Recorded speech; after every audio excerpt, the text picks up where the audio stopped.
Sintonía.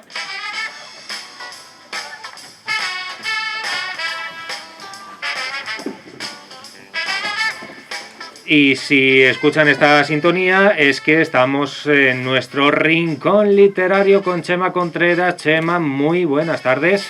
Muy buenas, amigo David. Aquí estamos un jueves más. A ver qué nos depara este jueves. Muy otoñal, ¿eh? Sí, porque ya estamos en otoño. Estamos en otoño, de hecho, Sí, pero es que estamos en otoño de lleno. Porque hoy ha caído... Bueno, aquí en el sur de Madrid no ha caído mucha tromba de agua, pero es verdad que en algunos sitios de la Comunidad de Madrid ha caído, pero bien. De hecho, en la capital hay zonas en las que ha caído una tromba estupenda. Sí, señor, sí, señor. Pero bueno, nos hemos librado. Y sí, jueves de otoño. ¿Tú crees que las palomas son de otoño? Son un poco de todo. Yo creo que son de todo tiempo. Pero fíjate, a mí me parece que el concepto paloma va más ligado al cielo nublado. No me preguntes por qué. Sí. Pero, tonterías de estas, pero... Sí, pero en una paloma volando bajo un cielo azul es extraordinariamente bello. Aunque haya alguna nube por ahí que acompañe, ¿no? Puede estar bien, puede estar bien. Vamos a saludar a nuestra invitada de hoy, a Tania Blanco, y ahora enseguida les explicamos por qué esto de las palomas. Tania, muy buenas tardes. Buenas tardes y ante todo muchas gracias por la oportunidad de compartir este ratito con vosotros. Gracias a ti por estar aquí con nosotros. ¿Tú qué piensas? ¿Que las palomas son más de verano, de otoño, de primavera? Desde el tiempo. Sí, ¿no? Es que Tania, bueno, nos va a presentar su Vera dicharachera, que está editado por Babi Dibú, y tiene como protagonista en la portada a una paloma preciosa blanca. Y luego, Tania, vamos a hablar de ello. Ya que te tenemos por aquí, ¿te parece que nos das unos minutitos, repasamos las recomendaciones y las listas de más vendidos y enseguida vamos contigo? Perfecto. Venga, pues enseguida volvemos a saludar a Tania Blanco, que nos va a hablar de ese libro, Vera dicharachera, nuestra recomendación infantil y juvenil. Pero, Chema, si quieres empezamos por la recomendación de adultos. Sí, vamos a empezar por la recomendación de mayores, ¿Dónde estás, corazón? José Bacaro Ruiz es su autor. Esta es su 10ª novela. Y en esta novela recupera a un personaje que ha sido muy socorrido en algunas de sus novelas, que es Juan Jover, que es un detective y conseguidor, porque lo de conseguidor entre comillas, porque se dedica a conseguir algunas cosas que son difíciles de conseguir por otro lado, y se junta con Puri, Alonso y Cerón, que es ese triunvirato junto con él que forman el equipo en cuestión, digamos, para resolver casos. En este concreto nos habla de secuestros y demás, donde la mafia rusa tiene mucho que hablar. Muchas veces cuando se habla de novela negra, los ambientes donde se desarrolla, en este caso en Barcelona, o cuando se hace en Madrid, o en cualquier lugar, yo creo que refleja muy bien la sociedad, el entorno social. Eso se distribuye muy bien en los personajes y se ve un poquito esa sociedad que late en todas las ciudades, donde la corrupción, la prostitución, secuestros y demás parece que muchas veces están lejos de nuestra vista. Antes se escuchaba en una entrevista que tenías con sí, que se hablaba de la prostitución y demás. Bueno, pues ese submundo que está ahí. Sí, y que es la realidad, aunque no la conozcamos, aunque es verdad que a veces es más habitual de lo que pensamos, pues sí, señor. Temas de prostitución, temas de crímenes, temas de mafias, pero están ahí, y a lo mejor no lo vemos, pero están aquí. Están entre nosotros, como se suele decir. Bueno, está editado por Atlantis, y si me permitís, voy a leer un poquito el inicio del primer capítulo, que dice así: un murmullo de voces la despierta. Intenta abrir los ojos, pero es en vano. Sus pestañas son una cortina de acero que no puede levantar aunque quisiera. ¿Qué le ocurre? ¿Se encuentra en aquel motel de carretera que su acompañante ha elegido? Al menos eso supone. ¿O está en otro lugar? ¿Cómo se llama él? El hombre que la ha llevado hasta allí. No puede recordarlo. Tiene presentes sus palabras en el coche. Serían las 3 o las 4 de la madrugada y llevaba 3 horas de viaje cuando, al pasar frente a un cartel de neón anunciando habitaciones, le dijo: amor, nos faltan más de 200 kilómetros para llegar. ¿Qué te parece si empezamos a disfrutar de nuestro loco fin de semana? Ella sintió que el deseo se apoderaba de su cuerpo, acercó los labios a su mejilla y le dijo: sí, quiero. y bueno, pues ahí empieza, entran en ese motel y bueno, pues de dónde viene esta joven, qué es lo que ha sucedido, quién le acompaña, este acompañante que viene, le ha encontrado en algún bar de copas o le ha invitado a cualquier cosa. Os invito a que bueno, pues os acerquéis a esta novela fantástica de Joseba Caro Ruiz, ¿Dónde estás, corazón?, editado por Atlantis. Y si te parece, pasamos a lo que son recomendaciones de páginas web. Sí, venga. Y tenemos josebacaroruiz.wordpress.com, todo seguido, josebacaro con dos Cs, Ruiz, wordpress.com, donde vamos a conocer más sobre el trabajo de este autor. Como digo, esta es su 10ª novela y ahí podemos encontrar más. Y yo os recomiendo entrar en Facebook, por ejemplo, para encontrar también algo de información sobre Tania Blanco Díaz y su Vera dicharachera. Entramos ahí, ponemos Vera dicharachera y vamos a conocer un poquito más sobre nuestra invitada, sobre Vera dicharachera y bueno, pues a lo mejor nos apetece invitarla a que venga a nuestro colegio, hablarnos de Vera dicharachera, que hagamos algún encuentro en alguna biblioteca con ella y bueno, pues un poco dar a conocer a esta paloma mágica que es Vera y conocer a la propia autora en directo.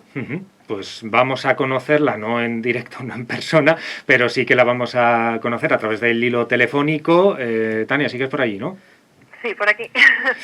Bueno, pues fíjate, yo tengo que decirte que aparte de ella haber puesto el texto a esta maravillosa historia, sí, es también la ilustradora. En un momento determinado, Tania, llegas a la reflexión, ¿no?, de por qué no contar esa historia y publicarla y darla a conocer, que ahora nos dices cómo surge, y luego el ilustrar el cuento además.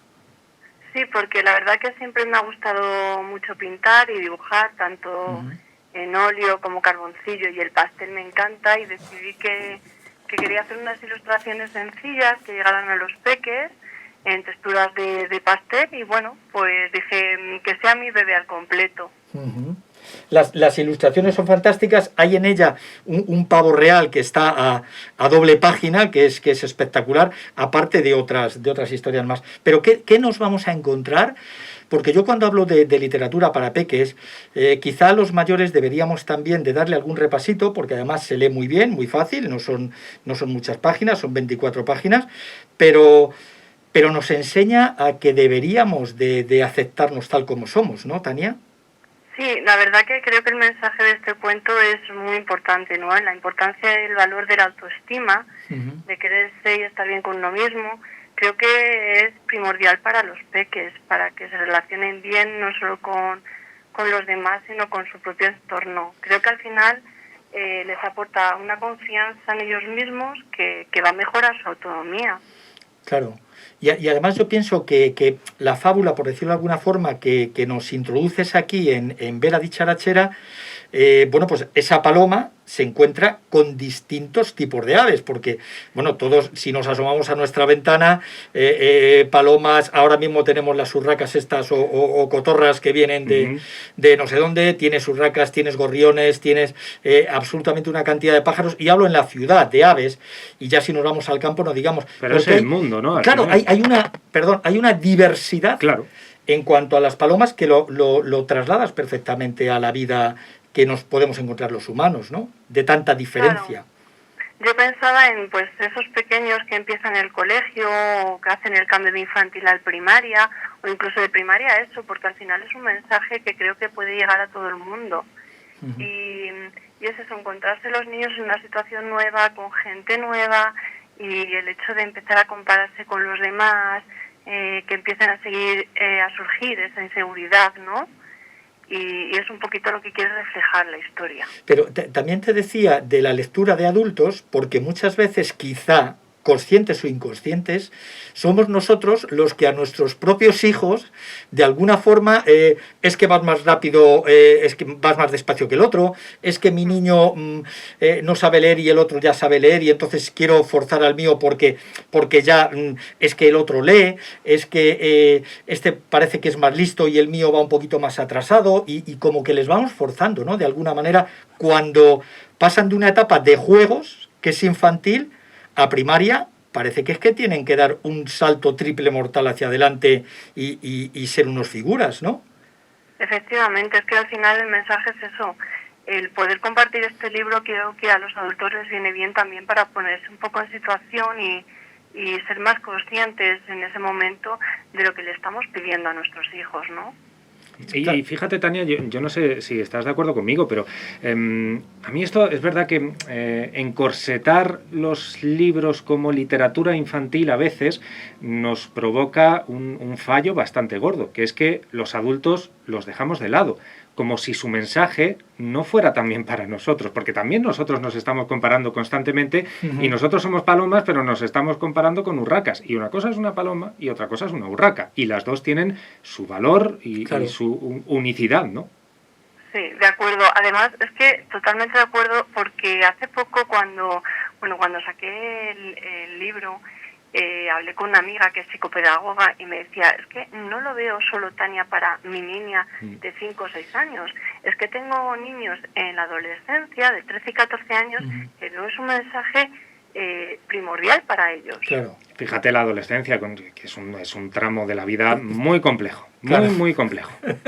Ahí, si nosotros nos vemos diferencias cuando empezamos en primaria, que comentaba Tania, pues fíjate cuando vamos avanzando en los diferentes cursos y estamos en esa adolescencia.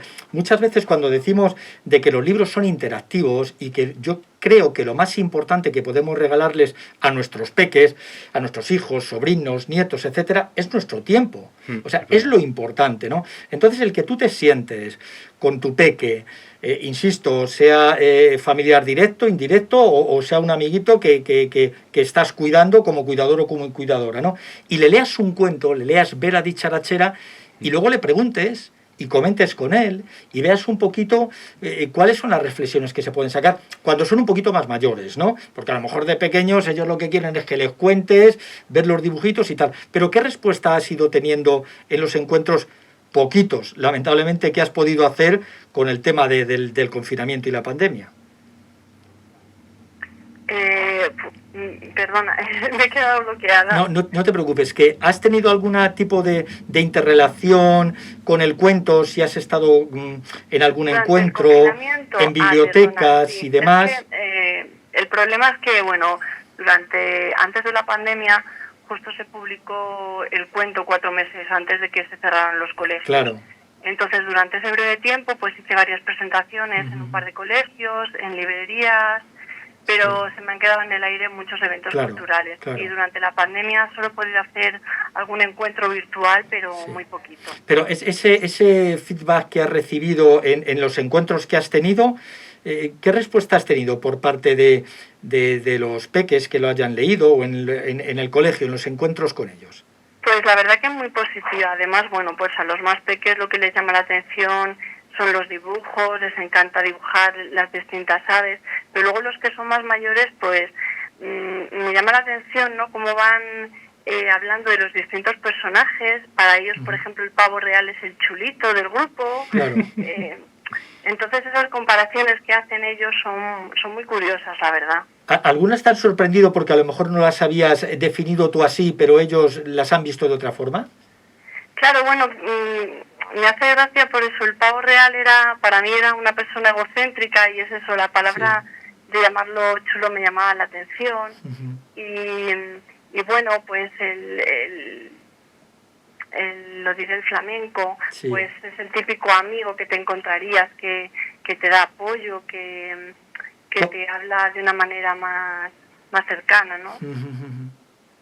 Es verdad, Tania, que claro, eso yo creo que le pasa a todo autor, sea cual sea su disciplina artística, pero sobre todo a los escritores. Al final estáis tejiendo un mensaje, tejiendo una historia, y la ponéis en manos de los lectores, y somos nosotros como lectores los que hacemos nuestra esa historia y hacemos nuestras interpretaciones. Si esto pasa con los adultos, ¿qué no pasará con los niños y qué no pasará por las cabezas de todos los niños que cogen ese mensaje, cogen eso que tú has intentado transmitir con la paloma, con el flamenco, y sin embargo lo reelaboran en su mente? Y curioso es, ¿no?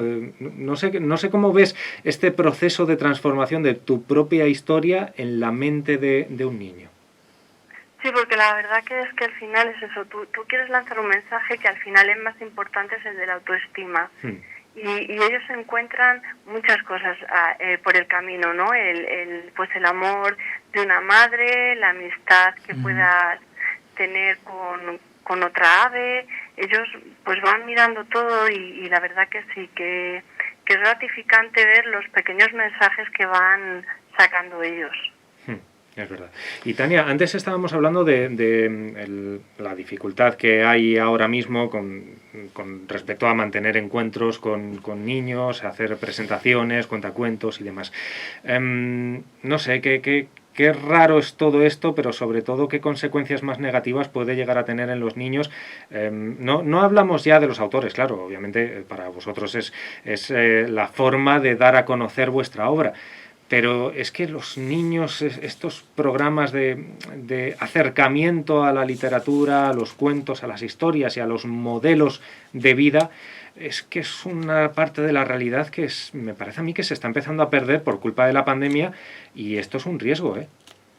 Sí, a mí la verdad que me parece muy triste, porque al final la serie de eventos que yo he dejado por el camino atrás de contacto, no es lo mismo hacerlo virtual, que estar cercano al niño, que ver sus risas, que preguntarles sobre el cuento, que han entendido ellos, y es una lástima, porque al final esos son momentos para fomentar la lectura, para compartir con ellos, y se está perdiendo ese acercamiento, ¿no? Claro. Con todo esto. Ese contacto físico, aunque no sea piel con piel, pero el estar en la misma sala, estar contándoles cuentos, que ellos te pregunten, interactuar, ¿no? con el autor o con la autora, pues es importante para ellos. ¿Nos leerías un poquito del inicio del cuento, Tania, y continuamos ahora? Perfecto. Pues adelante, por favor. Al igual que había ocurrido a lo largo de la última semana, Vera, la pequeña paloma, se despertaba con los primeros rayos del sol. «Buenos días, mami. ¿Empezamos ya?», preguntó Vera emocionada. Y es que la paloma estaba ansiosa por echar a volar, pues por fin, después de tantas horas de prácticas, hoy era el día. «Ya voy», dijo su madre desperezándose. «A ver, mi pequeña, recuerda todo lo que te he enseñado. A las desplegadas, aleteo ligero para calentar y...». No dio tiempo a decir más. Vera ya estaba en el aire, planeando primero y aleteando después. Es el ansia, ¿no? De dejar el nido y salir a descubrir y a conocer, ¿no? Y es cuando se encuentra con esas aves que quizá al compararse con ellas le hace entristecerse de alguna manera, cuanto menos en principio, ¿no? Sí, efectivamente, al final, bueno, pues los niños están deseando de conocer, de ver su entorno, pero al final, bueno, pues se van a encontrar una realidad que no siempre es como el calor del hogar, y tienen que aprender. Claro, de dejar de esa protección que notas cuando estás dentro de tu casa a lo que te puedes encontrar por ahí, ¿no? Que en principio pues es desconocido y no tienes una guía. ¿Y qué te ha dicho Elena de este cuento, Vera dicharachera? Bueno, pues la verdad, cuando se lo leí por primera vez, porque yo hace muchísimo lo escribí, ¿no? La razón por la que lo hice fue porque cuando me convertí en mami, pues como a todas las mamis nos pasa, ¿no? Nos preocupa mucho qué tipo de educación le vamos a dar a nuestros hijos, qué valores. Y me puse a leer un poquito sobre inteligencia emocional e informarme, y dije, ¿por qué no escribir un cuento para enseñarle los valores a mi niña, ¿no? De hecho escribí varios, pero este fue el que más me emocionó y me llegó, y decidí publicarlo. Y bueno, Elena feliz, al principio se lo leía y pues le hacía ilusión que le hablara de la paloma, y ya cuando lo vio publicado, pues orgullosa, como dice ella. Claro, yo supongo que será, claro, ella lo sentirá como parte propia, parte de su historia, porque ella hasta cierto punto es Vera, es la paloma. Sí, ella es la inspiración del cuento, claro, entonces, por eso tengo más, pero nunca me propuse publicarlos, pero bueno, se dieron las circunstancias y sabía que era el que tenía que publicar. Claro, yo he jugado un poquito con trampa diciendo quién es, que ha dicho Elena, pero dinos quién es Elena. No, ya nos lo suponemos. Sí, vamos, yo no me lo supongo, yo tengo la certeza, pero David yo sí me lo supongo, sí. Y los oyentes supongo que también, pero desvélalo para que no nos quede ninguna duda. Pues mi tesoro, Muy bien. mi bebé, que son 10 añitos ya, pero bueno, Bueno, 10 añitos, madre escucha, va a ser tu bebé. Yo tengo una que hace 11 y es mi bebé, pero tengo una de 36 y escucha, y es mi bebé. Lo siento y lo digo porque no me escuchará porque vive en Canarias, pero sí, es mi bebé aunque tenga 36 años. Luego, como lo colgamos, se lo mandaremos. Sí, entonces luego ya me llamará enseguida. ¿Tú consideras que quizá una de las cosas que quizá en línea de lo que has estado hablando, se debería de enseñar más en los colegios, sobre todo siendo pequeño, a enseñarles, digo, a gestionar las emociones a los peques? Sí, bueno, yo estoy convencidísima de que si de pequeños a nosotros nos hubieran inculcado más sobre inteligencia emocional, no digo valores, sí, pues sí. a sentir nuestras emociones, claro, aprender a gestionarlas. O sea, ahora mismo hay mucha gente que con esto de la pandemia va a tener que enfrentarse al psicólogo y yo creo que una visita al psicólogo debería ser necesaria para todo el mundo una vez en la vida. Estoy completamente de acuerdo, sí. Sí, es que si no nos enseñaran si nos enseñaran de pequeño a conocer las emociones que hay, a gestionarlos, a no frustrarnos tanto, a no luchar contra nosotros mismos, creo que no sería necesario que de mayores tuviéramos que ir al psicólogo. O sea, creo que es una asignatura de verdad tan importante como las matemáticas, como la lengua. Sí. Yo pienso que quizá más importante en el sentido de que nos va a hacer mejores personas y quizá unas personas más íntegras, más reflexivas, y que desde luego, si yo estoy triste, debo de saber que estoy triste y cómo debo afrontarlo. Si estoy enfadado, por qué estoy enfadado y cómo debo afrontarlo. Si estoy alegre, si no estoy alegre. La frase típica esa que nos han inculcado muchísimo, que los niños no lloran, es la mayor tontería y estupidez que se nos ha podido enseñar desde pequeños. Vamos a ver, si estás triste y tienes ganas de llorar, llora, y da igual, seas niño o niña. Vamos a ver cuál es el motivo y cómo se debe canalizar, ¿no? Por eso es este tipo de historias, como Vera dicharachera, yo pienso que ayudan mucho y que se debería potenciar más en los colegios. Y fíjate, yo creo, sobre todo porque nos hemos enseñado a nosotros mismos, como seres humanos, a censurar una paleta de emociones que es inmensa. En realidad parece que solo nos permitimos las emociones que nos gustan, que nos son agradables, pero en realidad solo hay dos, la alegría y el amor. El resto de emociones existen, pero la tristeza, la frustración, el enfado, la ira, son emociones que están ahí y que van a seguir estando ahí hasta que el mundo deje de ser mundo y el ser humano deje de ser ser humano. Pero claro, parece que tenemos que apartarlas, tenemos que censurarlas, que si existen, pues que dejen de existir. Y no es verdad, no van a dejar de existir nunca, ¿no, Tania? Y hay que tener en cuenta además que todas las emociones cumplen su función. Exacto, porque tenemos, por ejemplo, ahí el miedo. El miedo cumple la función de avisarnos de que algo puede ser peligroso. Entonces no hay que rechazar ciertas emociones. Claro, no habría que rechazar ninguna. Exacto, claro, nos permite estar alerta. Antes, cuando, lo voy a llevar otra vez al libro, cuando vemos las diferentes aves, como antes decía David, una urraca tiene la misma o mayor importancia que puede tener una paloma, pero cada una dentro de su entorno y de su mundo. Las emociones tienen su importancia y yo creo que incluso se complementan unas para con otras, ¿no? Ya no contraposición de la risa y el llanto, ¿no? Sino de otro tipo de emociones para gestionarlo. Como bien apuntas, el miedo nos hace estar en alerta, pero solo en alerta, no nos tiene que atenazar, simplemente como una alerta y a ver cómo lo gestionamos. Yo pienso que eso, aprovechando otra vez y volviendo a insistir en ello, quizás se debería potenciar en los colegios de alguna manera. Si esa manera es con cuentos como este Vera dicharachera, pues mucho mejor, añado yo. Porque yo creo que los niños llegan al final a la realidad a través de esto, de imágenes, de comparaciones, de una paloma, de un dibujo de un flamenco, de un dibujo de una urraca. Y en vez de darles un sermón y darles una chapa sobre qué es lo que tienen o no tienen que hacer, pues libros como este de Tania Blanco yo creo